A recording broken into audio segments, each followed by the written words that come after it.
Welcome back to the FloTrack podcast, FloTrackPodcast@gmail.com. I'm Kevin. He's Gordon. Got a lot to get to today. A busy Friday. Gordon, recapping, previewing. We're going to dive into the YouTube comments even. How are you?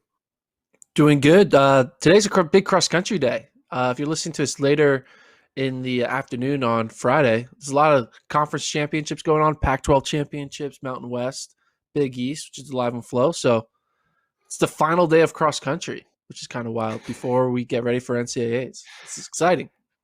Final day of cross-country, final days of indoors, final days of the beginning of outdoor part 1, but the beginning of indoor part 2. I don't know where one thing ends and the other thing begins really at this point, but there's a lot going on, which is exciting. Not complaining at all. Yes. A lot going on. Exciting. Let's start first with the big result yesterday. American Distance Project went for the 5,000 meter indoor record. Remember, you talked about it. We talked about it. You previewed. You guessed. You predicted. You predicted pretty well, Gordon. Although you did not have Emmanuel Bor beating Paul Chelimo. You did say that Galen Rupp's 13:01 would be safe. What did you know that the rest of us didn't know? Well, predicting that the record wouldn't go down isn't that crazy of a prediction. But I don't remember what exactly was the time that I said he would run. I think I said Paul Chelimo would run like 13:06 or something like that, where the winning time was 13:05. But regardless of what I said, what are your Emmanuel Bor running 13:05, another breakout. There's just it's kind of like when you miss a 3-pointer and then the other team makes a 3. It's like a 6-point swing, right? Because you could have had been up 3, but now you're down 3, right? So 6-point swing. So that's what it feels like. You have Emmanuel Bor coming into the picture with a great performance, and Paul Chelimo showing some vulnerability. It seems like a big swing in the dynamics of the Olympic trials 5K, right? Adding a new name and a name kind of feeling like a little bit dropped. That's my reaction. Paul Chelimo has done enough that he's allowed to have this type of race and not be considered washed. But you would think it would have been the opposite. You would think Paul Chelimo runs to 13:05 and Emmanuel Bor runs to 13:12 and all is right in the world. But we got this result, and now it makes the 5K more interesting, right? Paul Chelimo becomes less of a sure thing. He probably is a sure thing, but he's just a little bit less of a sure thing.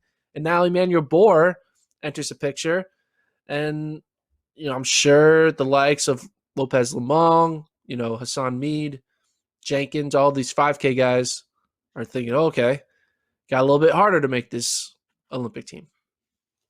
And the Bowerman folks as well, the other Bowerman folks, not just Lamong, but also McGorty and Fisher. Okay, Chelimo looks vulnerable, but now there's a new name. There's Emmanuel Bor, who had a 13:10 PB coming in, so it's not like he wasn't going to be a factor at all. But this is a big step up for him. 32 years old.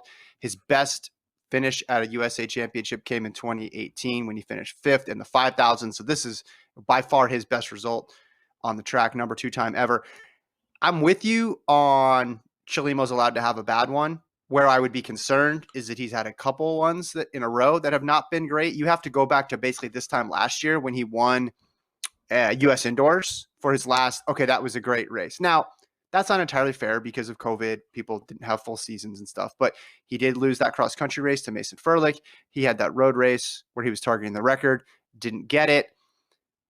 But for Paul Chelimo, 2 meets this year matter. He's at the level where 2 meets matter. And it's the trials and it's the Olympics. And everything else is gravy. So if he gets right, if he can find his way out of the team, and then when he's in Tokyo, make the final, he's going to have a shot to medal. That's all that is important, I think, for him. He's at that level. This is a much more significant result for Bor just because it signifies to him, hey, I'm now, I would say he's probably a favorite to make top 3. We need to wait a couple days to see these results from the Bowerman guys, because maybe they'll run 12:58 and that'll change our whole opinion on the pecking order in the 5,000.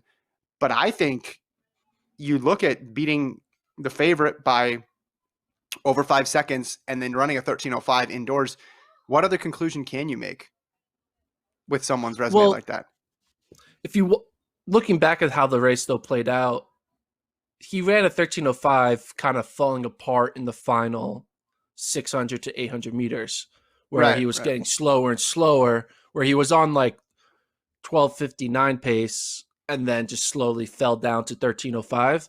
So that would be a little bit of a concern, because you're not going to make a team if your your slowest part of your race is the final 600. But he's going for it. He's going for the record. Yeah, he was going for it. So, but the thing is, if you run 13:05, where you kind of kick to the 13:05, it just feels a little different than falling down to 13:05. Mm-hmm. That's just my opinion. I think what we're going to need to see from Bor is we're going to need to see him like win, or just like be in a competitive race where like he finishes top 2, where there's like a strong kick, where they're closing, and obviously sub 60. That's what I want to see. And I feel like a lot of athletes are going to do this, because if the Bowerman guys go out on Saturday or Sunday, whenever their race is, and they do another Jerry special time trial type race, these athletes need to be prepared for non perfect conditions. Like even the ADP guys, even Chelimo and Bor, they had a race where it was all their guys. It's not real. These aren't real races. Right. They're time trials set up by their coaches.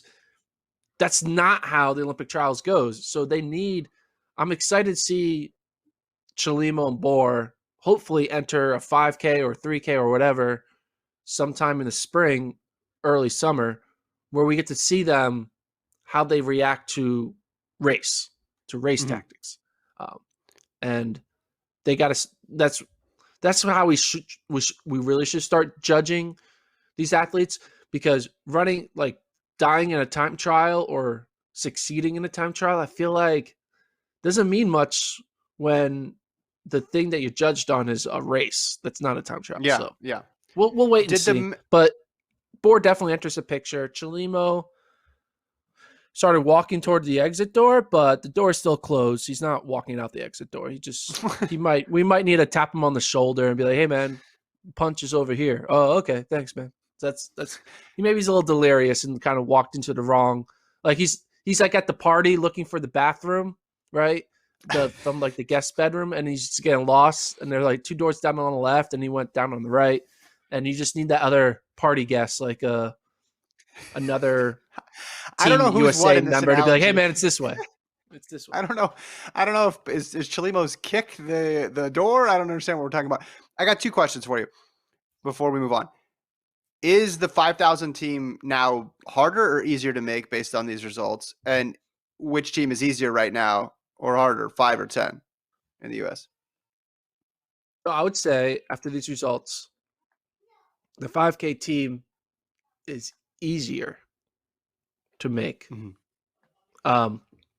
Because if Chelimo goes out there and runs like a 13:03 or even the record, then you're really looking at, okay, this is a 2 athlete team we're trying to make, because Chelimo is lock on, double lock, but he's not right now. Right. He's showing some vulnerability, and with that vulnerability means anything can happen. I mean, look at the top marks. I mean, you have Kincaid, which he's run 12:58, and he's good, but he's still kind of newer. He's never really I don't think he's ever made a world or Olympic team. So there's that factor. Lopez Lemong, he's good, but age, so you don't know. Chelimo, he's great, but he just had this bad race.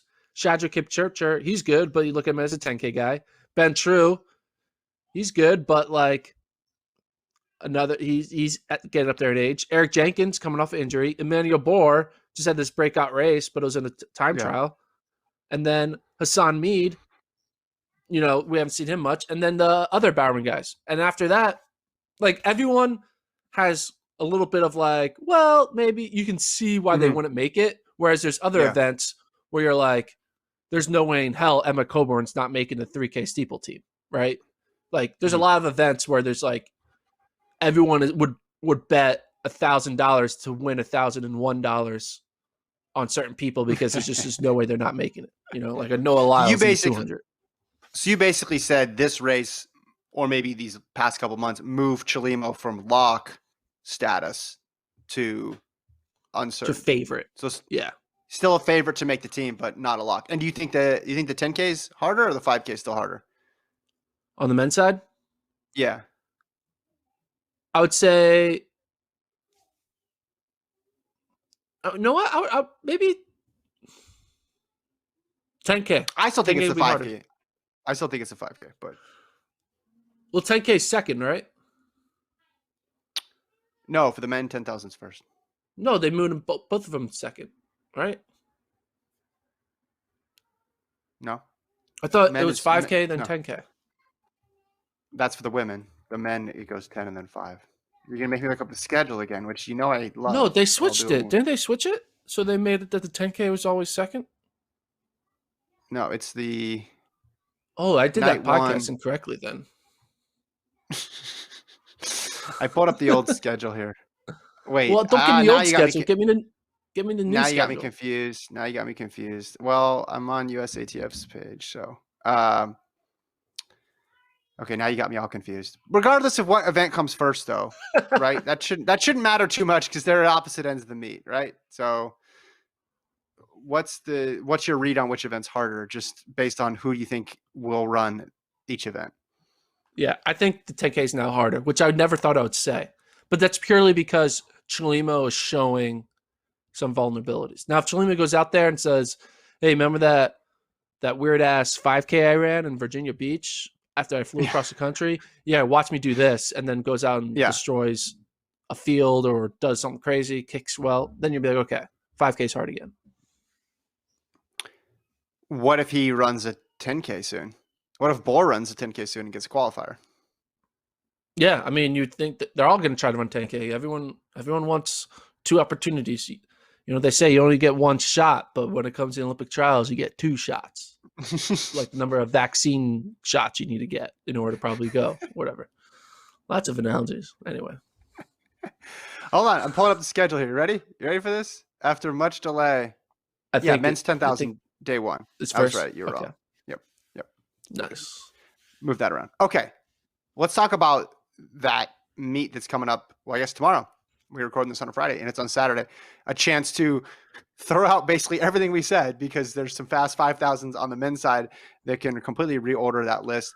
We also have Matt Centrowitz making his 2021 debut in the 1500. On the women's side, you have Sinclair Johnson in the 1500 with Elise Cranny.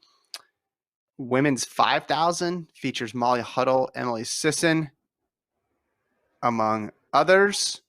Which event? I'm guessing I'm not going to assume anything. Which event here has your attention? Which event has my attention? I would say the 1500, men's 1500. And the reason why is because I feel like that's the one that's most has the most question marks and uncertainty when it comes to like the status of that event. I say that because the women's 1500, everyone has a standard. We know who the favorites are. They're all just going to be running some races where one person won't win, one person won't. There's not much. There's a little. It's just someone wins. Someone loses. You're not going to learn much from a 1500 because no one out there is going to go out there around 358, and you're not going to learn much. Same thing with the women's 8, men's 8. We know it's Donovan Brazier, Bryce Hopple. Women's 5K, it's the Christian Schweizer show. Men's 5K, we know who's good. We just talked about it, but like unless someone goes out there and runs 12:58, I'm not blinking twice. But the men's 1500, not a lot of people have the standard. There's a lot of weirdness. You have Matt Centrowitz, the Olympic champ, who has not run much, right? And then you have a bunch of guys who you don't know who's going to be there any given day, and you have no one really stepping up and like, hey, every time I go out, I'm running 332 or 333.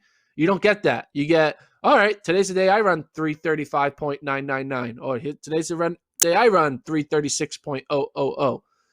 Everyone is kind of stuck in that 335 to 336 range. And then on normal days, they're always running like 337. Every time I see a men's 1500, I want to watch it because I want to see if anyone finally says, pulls up their shorts, puts on their kit.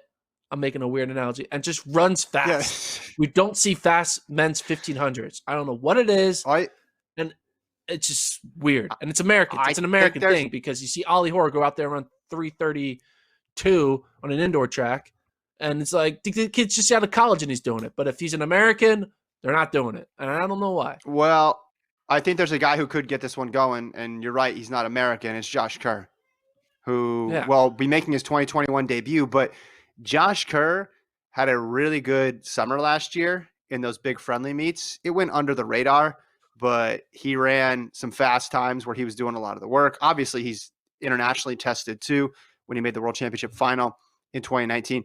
Maybe he gets this thing going. Maybe he realizes, hey, I want a quick time. It's not just going to be a sit and kick affair. Also, he's a fellow podcaster too. So like that's probably going to help him. This is his first championship season since becoming a podcaster. So we don't know what impact. Everybody talks about the spikes and what impact that'll have on you. But what about when you're just crushing content? Like how much does that help your 1500 meter time? We don't know, but we'll find out.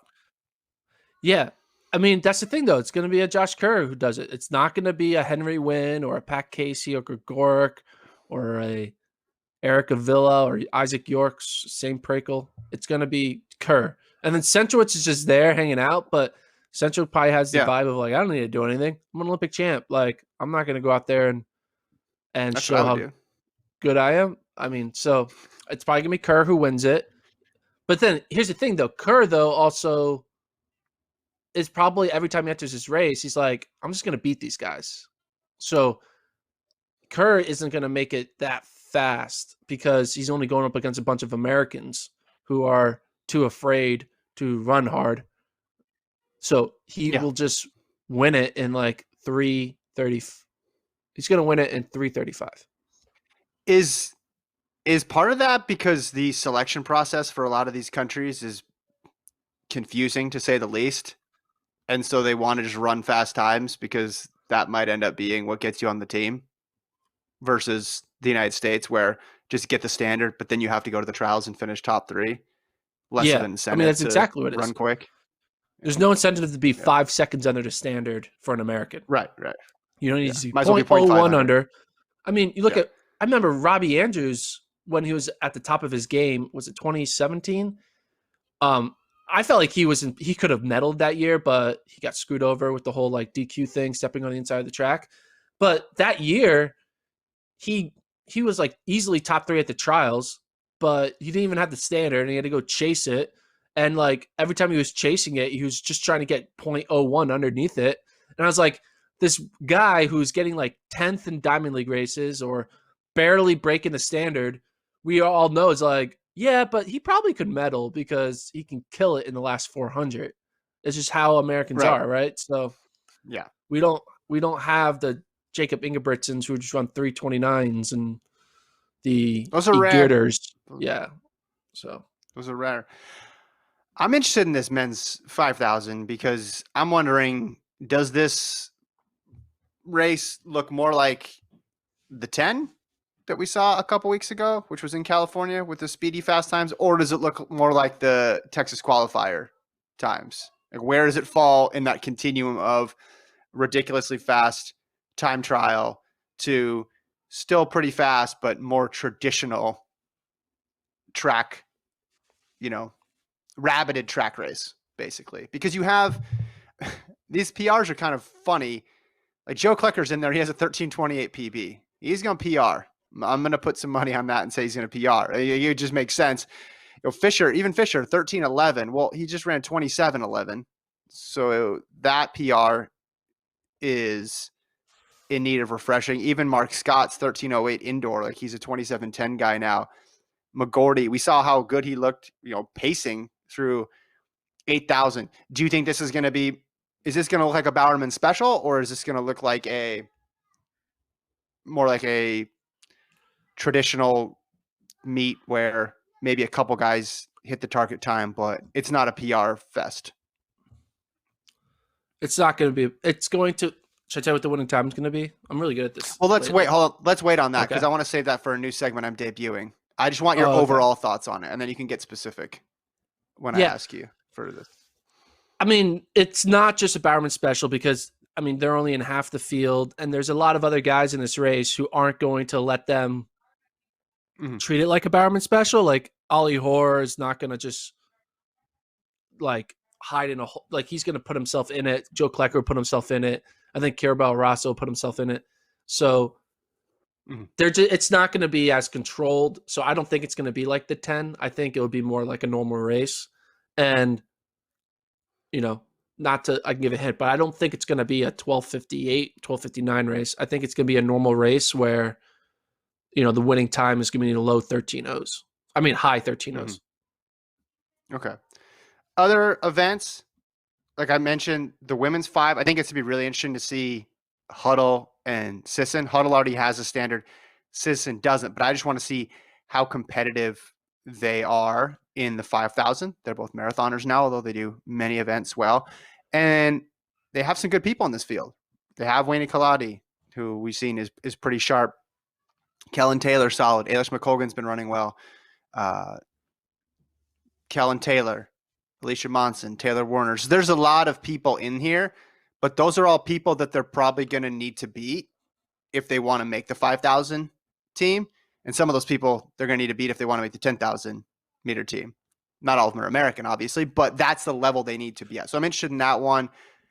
Men's 800, Drew Windle hasn't run sub 146 since 2017. I thought that was an interesting stat. Women's 8, Nia Akins making her debut. And women's 15, as I mentioned before, Sinclair Johnson. But okay, let's get to Gordon's guesses because you've nailed the last 2 major meet predictions. So I want to actually turn this into a segment. You can pick any event or events. You just got to give me more than one because guesses is plural. So what do you think is going to happen this weekend? This is the first edition of Gordon's Guesses, where Gordon puts his reputation on the line and tells us what's going to happen. Gordon, take it away. All right. So I'm not really good at like selecting what I'm going to event, but there's only 6 races at the Sound Running event. So I'll just do all 6 and I'll tell you who will be. I'm not really going to pick. I'll pick a winner if I think I know the winner. But if I don't think I know the winner, I won't pick it. But I'll tell you what I think the winning time will be. So women's 1500, looking at the list, it's definitely going to be Sinclair Johnson for the win. And she'll probably run like 4:08. Yeah, 4:08. Sinclair Johnson, 4:08. Men's 1500, it's going to be Josh Kerr. He'll win it in 3:34 to 3:35. Okay. Women's 800, Nia Akins will win it in 2:01. Okay. Men's 800? Men's 800. My boy Peter Callahan's in this race from the Royal Excelsior Brussels. A great club name, Royal Excelsior. That is an awesome Brussels. You almost got to pick him because of that. See, now because I'm a big fan of Peter Callahan, I feel like this is going to mess with my pick, so I might have to skip this. You can skip it. I said you only need to do more than one because it's Gordon's guesses, plural. So we need more than one. So you can skip an event. But I can tell you the winning time. The winning time will be probably 146 high, 147 low. Okay. More likely 147 low. So it won't be that fast. Gotcha. Women's do you have a 5K pick for the 5,000s? Yeah, women's 5K. I don't want to. I can't make an individual pick, but I can make a time pick and a time. What's the Olympic standard? That helps me. 15:10. 15:10. So Olympic standard is 15:10. We're gonna see a 15:10 will be the winning time. Right on the money. 15:10. Interesting. Okay. Yes, 15:10. Oh wait, no, hold on. He's reevaluating, 15:08. I take it back. 15:08. 15:08. Did you look at the weather reports or something? I saw. Did you drop it by 2 seconds? Eilish McCaughlin, she's gonna at least break it. She's gonna be in that race and she's gonna fix it for everyone. So 15:08. Men's 5K. This I'm willing to make a prediction of who's going to win. Okay, here it is. It's going to be between Mark Scott. It's going to come down between Mark Scott and Grant Fisher. I think Bowerman goes 1-2, and I think it's going to be Scott Fisher in that order. The rest, I have no idea.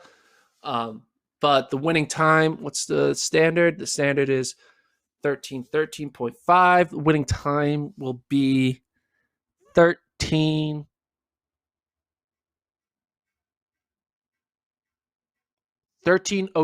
to 07. 13:06 to 08. But I'm more likely to think it'll go closer to the 06. So, see, my first inclination on a lot of these is, you're picking it too slow. But I made that mistake at the Texas qualifier, and you have the text to prove it. You have the Excel spreadsheet that proved me wrong. I guess if there's one, the Kerr pick, like the 1500, I definitely think 334. That's not to him. That seems ambitious. Like that's on the more optimistic side, just because of the 336. Well, I said 334 or 35. Yeah, no, I would say like that would be the only one where I would take the over, basically. On all the other ones, I would go under, because the curse of the 1500, of course, the 335 curse. Yeah. Maybe the women's 15. I think Sinclair Johnson will run quicker than 408, because I just think the pace, they'll follow the pacer perhaps. But I see both those 5Ks, especially the men's 5K. I see that one going 13 low, like a 13:01. I could see just because their 10,000 was so fast. I know you're going to tell me it's different when your coach isn't organizing meet and there's a lot of variables. Why would they do that? Why would they run 13:01? Yeah. Because they're going to try to break 13, because it's fun to break 13. That's why they're going to do it. So you think they're trying to break 13? I haven't seen the pacing, but I would guess that they would want to break 13. I mean, Mark Scott's run. I mean, if you run 27:10, you can run right at 13 minutes. Correct? That's not a controversial pace equivalent. It's what the British record is. What's the British record? 12:53. Oh, okay. No. That might be a little ambitious. You might convince me. You might convince me to change. Well, ran sub 12:50. So. I know you're going to post a clip of me making all the predictions, but I may have to make an amends. I think you might have convinced me that the winning time will be 13:03. Okay, you can read. We'll put this part in too. Okay, 13:03. We'll put that part in. Just kidding. But if it's 13:06, I'm gonna be pissed, because I'll be like, "Oh, you got me." No, stick to your guns. We probably should have just done Gordon's guesses initially, because this is a lot of pressure. Yeah. And if I started it last week, then you'd be 2-0 right now, basically, under my subjective criteria for grading these things. And instead, you have the opportunity to go start off 0-1. Although you made so many picks here, I think you're going to hit on some of these. Yeah. It's one of those things where when you hit that first one for the awesome meet, you knew you were going to be good for the rest of them, right? Yeah. And vice versa. If you're off on the first one in this one, you're going to be like, it's going to be a long night. It's going to be a tough night for Gordon's guesses. Yeah. Patent pending. Yeah. Okay. Do you have any cross-country results that you want to talk about? Yes. So we've had, which is kind of a big impact result. So as you guys remember, Michigan will compete at Big Tens because of a COVID protocol. So Big Ten actually had a rule saying no Big Ten school can compete non-conference no matter what, unless it's NCAAs. But they made an exception for Michigan because they want to go to NCAAs, and they said, okay, yeah, you can go to one non-conference meet to get something on your resume. So Michigan went to this Florida State meet where they were racing against Florida State, Temple, South Florida, and Syracuse. And they got beat. They got second to Syracuse. And the reason why that's a big deal, getting second to Syracuse, is Syracuse finished 6th at ACCs. So in order for Michigan to go, they're going to need the committee to be like, yeah, we're going to want to send Duke. And it's going to be a hard sell because Duke doesn't have much on the resume. You think that's how it's going to work? So you're basically thinking they're going to look at it the same way they do in any other year with pushes, basically? Yeah. I think it's going to be like that. Yeah, but like Syracuse doesn't have anything on the resume for them to be selected regardless, right? Syracuse finished. But who did Michigan beat? You're looking at who they lost to. Who did they beat? Okay, they beat Florida State, Temple, and South Florida. So beating Temple means nothing. Beating South Florida means nothing. Beating Florida State finished 9th at ACCs. Florida State. Okay, you're right. So basically, Florida State's only true win is over Southern Utah. So this meet all boiled down to a dual meet, essentially. Can you beat Syracuse? And if you do, you could get in the meet. And if you can't, there was no other quality win that you could salvage from this competition, is what you're saying. Yeah, I mean, that's tough. You could think. I mean, maybe the committee has, an affinity for Michigan's previous success, and they're going to be like, hey, we're going to let you in. I mean, this could be an issue with like Duke basketball, right? And Duke is playing 500 basketball right now, but will the committee select them? Maybe, I don't know. Well, that's different because it's just tough. You don't have anything to go off of with Michigan, right? Yeah. This is it.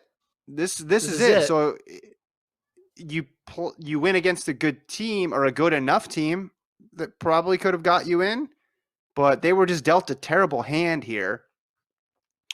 And it's too bad they couldn't have gotten another opportunity, or at least an opportunity where it wasn't all or nothing. I mean, do you think there's 30?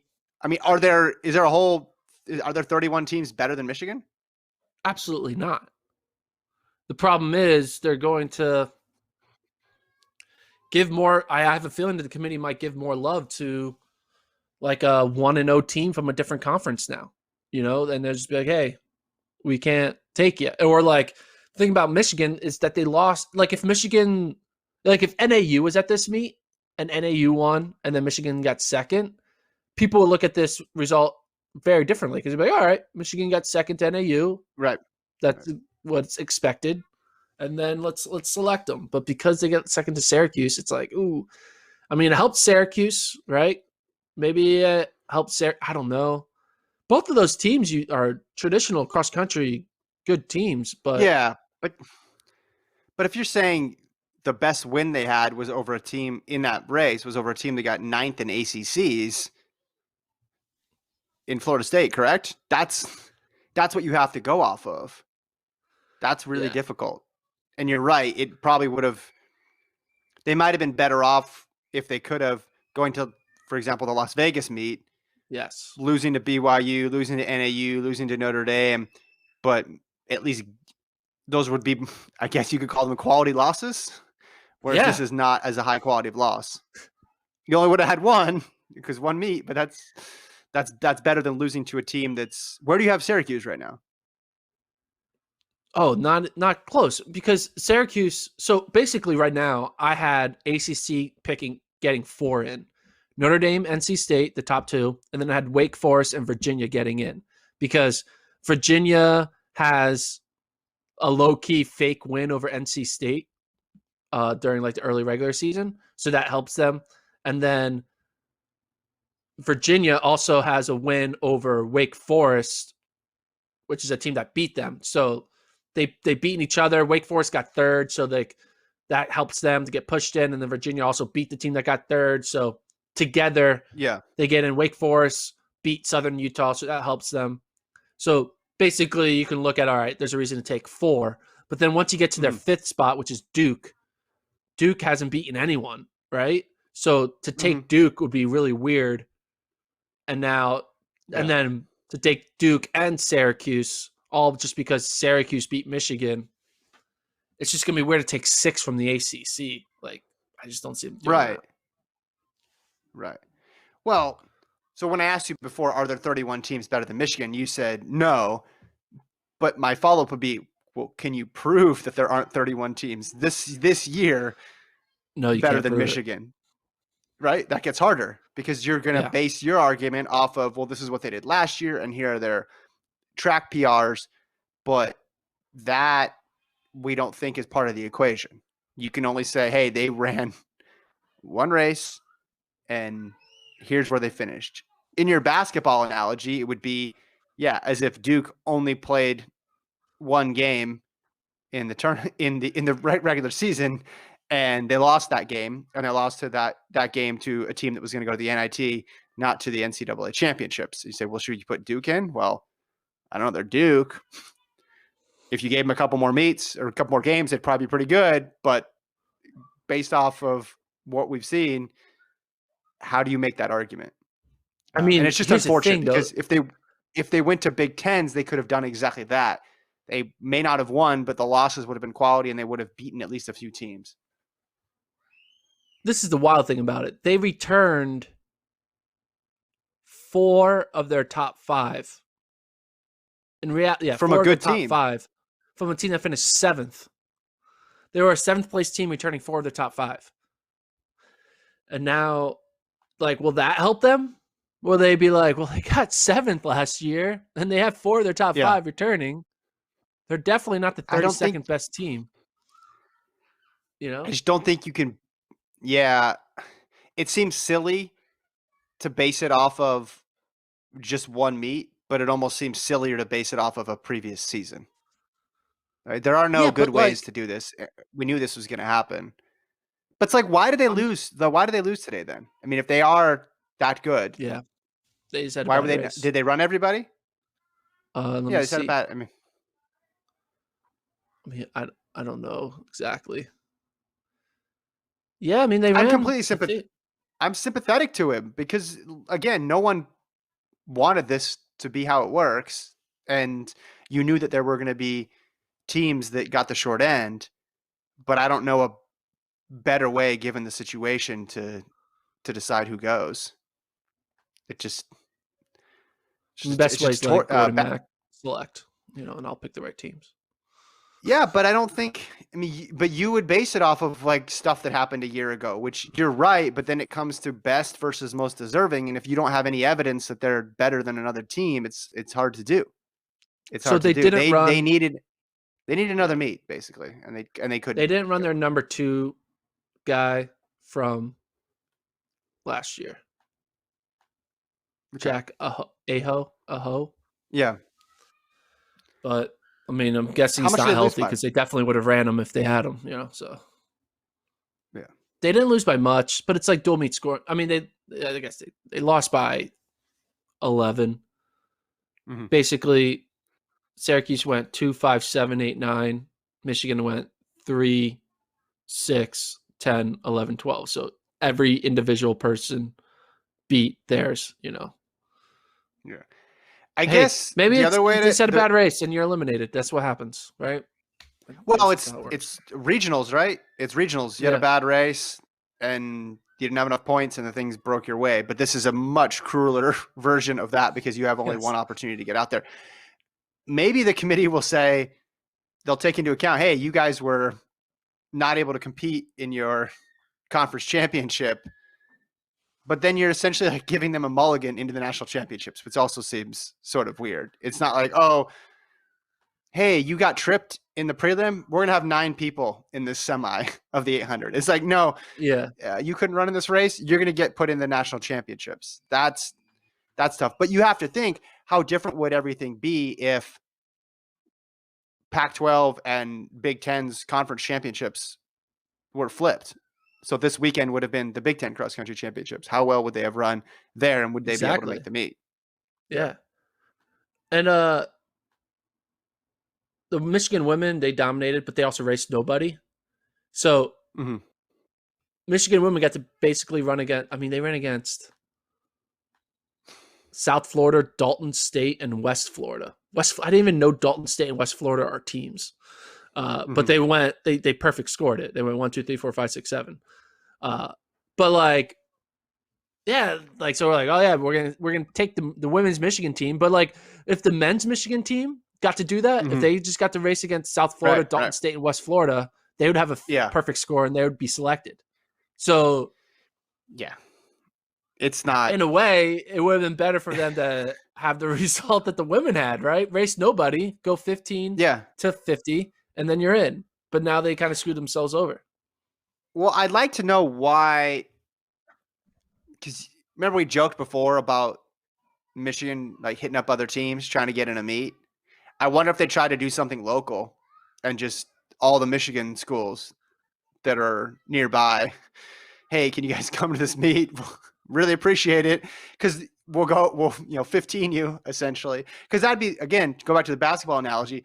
That's like Duke paying Norfolk State, to come to Cameron Indoor, beat them by 50, and then say, well, that's our one game of the year, committee.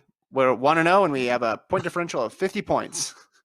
You really going to tell us we don't belong in the tournament? Like, Michigan got stuck in this weird middle ground between not having enough opportunities, obviously, to race, and then the one opportunity they did have, it almost was a lose-lose situation here. Like, they had a lot of pressure to beat a team that isn't going to probably go to the championships, and then no fail-safe, no backup plan for it. Because you're right. Yeah, if they ran against West Florida, Dalton State, I'm assuming they would 15 them if they have programs. I'm not sure if they have men's programs, but just a bad break all around for Michigan these last couple months. Anyway, let's move on. Final segment here. Was there any other conference you want to talk about? No, none of the other results are in yet. Talk about it on Monday.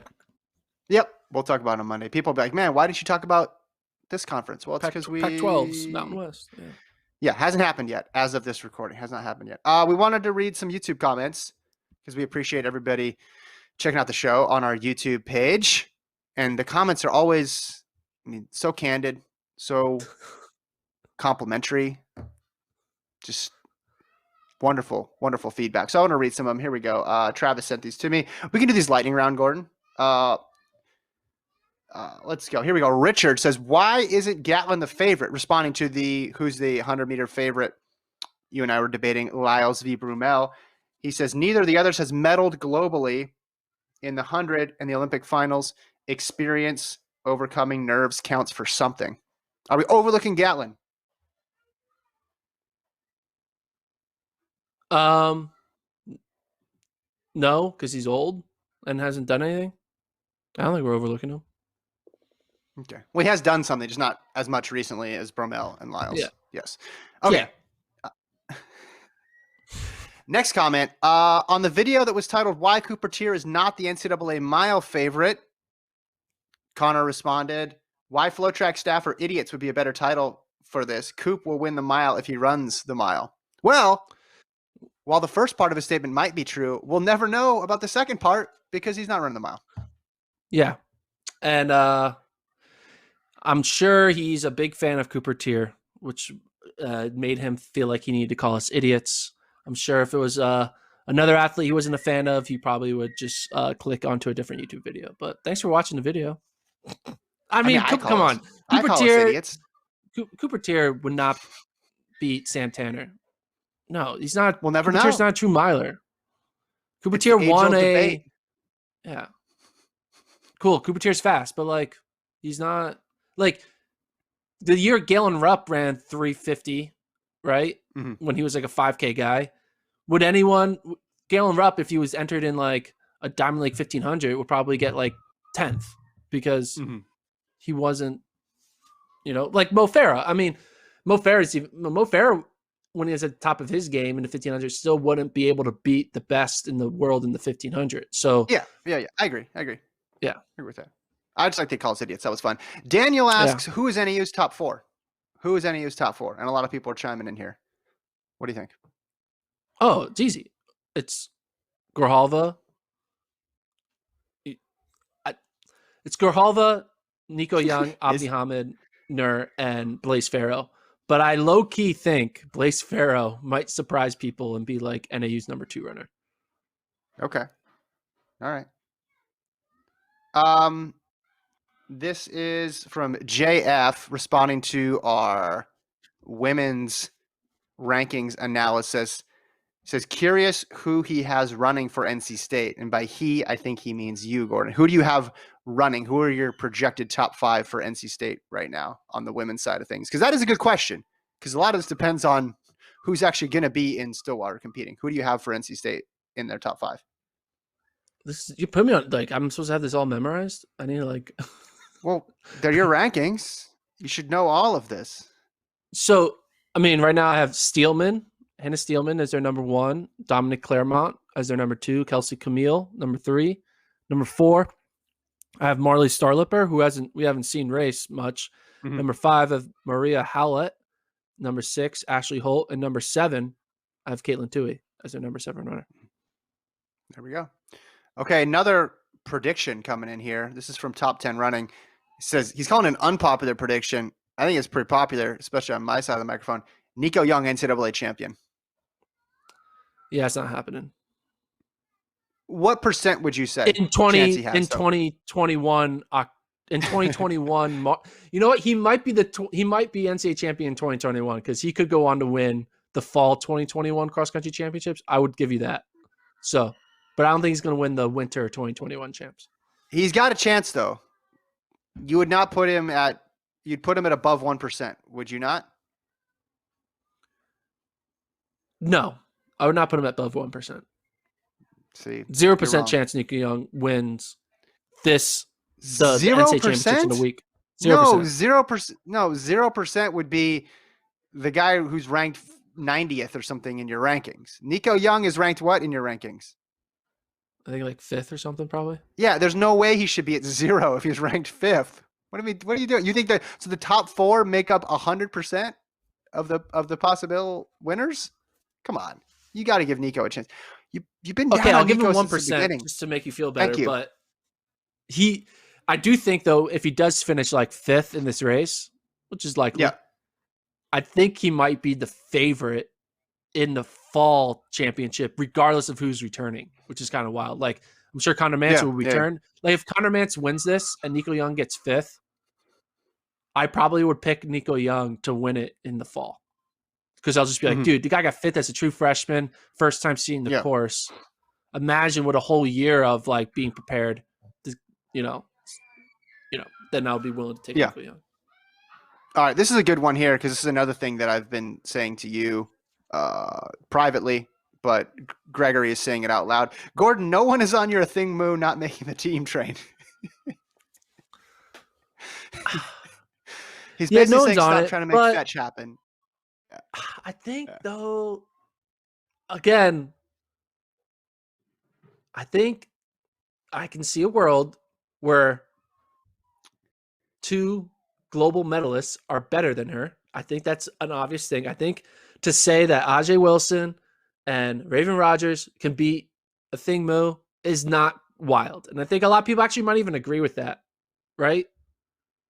You have to agree with that. So that means, do I think a Hannah Green or a Nia Akins or a Kate Grace or a someone else beat a thing moo? Sierra Brown. Yeah. I think it could happen. 3 rounds. Yeah, time trial in February. Yeah, thing moo, 100%. She's winning. But I don't know. She could. What's great? Tired, What's great about this comment is he anticipated your counter argument because then he responded, "A thing pure speed over Hannah Green will get her on the team." Oh, so he already look. I don't think what you're saying is completely nuts. You can't put her at 100%. Like, she's not. I would not say she's a lock. We were talking about locks earlier. I would not say she's a lock, but I would say right now in my rankings, I would have her 3rd. But there's still a long way to go, and that event is unpredictable. Last one comes from Ian. It says, although Gordon won't read this, I would sure love for him to touch on the Knicks being above 500. Ooh. Are they still above 500 when he last wrote that? Because they were above celebrating in the streets. What seed are they right now? I think they're the 5th seed out east. I would talk right now about how the Spurs blew the Knicks out a couple of nights ago, but the Spurs just lost to the Thunder for the 2nd time in a week, so I'm not going to talk about basketball anymore. But you're welcome to go. I want them to stay that. I want the Knicks to stay above 500. I want them to think that they're in it because I need the Knicks, I need the Hornets, I need the Bulls, I need the Hawks to all be good so that the Sixers don't have to play the Heat or the Celtics or the Raptors in the first round. So, yeah, I'm a huge New York Knicks fan now, but it's fool's gold. It'll come crashing after first round of the playoffs. I mean, if they made the playoffs, though, that'd be a pretty big story. Tibbs doesn't seem like a coach who's going to lollygag through the regular season. He's going to get every single win he can get out of them. But it's Julius Randle. I feel like Julius Randle's a fake all-star. I mean, Tobias Harris is Julius Randle's pretty good. You know, it's surprised that you pick a Sixer over him. That was just truly shocking. You know who's good on their team, who I hadn't seen much? Emmanuel Quickly. He can play. Yeah, he's good. So, yeah, I mean, the East is so bad this year. The East is so bad. It's barely a conference after about 3 teams. But credit to the Knicks for taking advantage. Sometimes the field is depleted, right? Sometimes you get to the end of the meet and the 200, everybody's scratched out or decide they don't want to run. And then you get a medal. You make the team in the 200. That's like the Eastern Conference. It's just the 200 all day long. You know, I'm good with these like prediction stuff, right? Should I make a prediction for the New York Knicks wins over or under 500 at the end of the season? You're going to say under by 3. Dude, yeah, I probably am. No, I'll say under by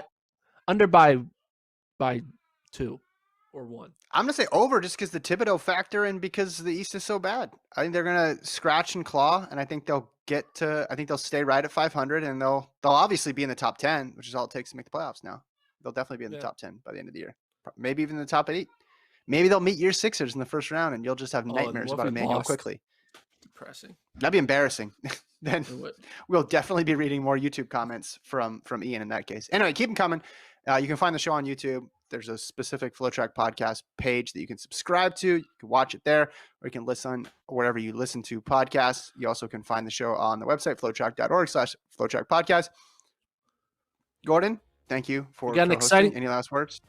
We got an exciting week next week where we're going to be previewing all the NCAA championships. And then we also are going to be doing some live podcasts during the NCAA championships. So get ready for that. It's going to be fun on Saturday and Monday next week. But until then, we'll react to the cross-country selections on Monday morning. I'm Gordon. You're Kevin. Have a good weekend. I am.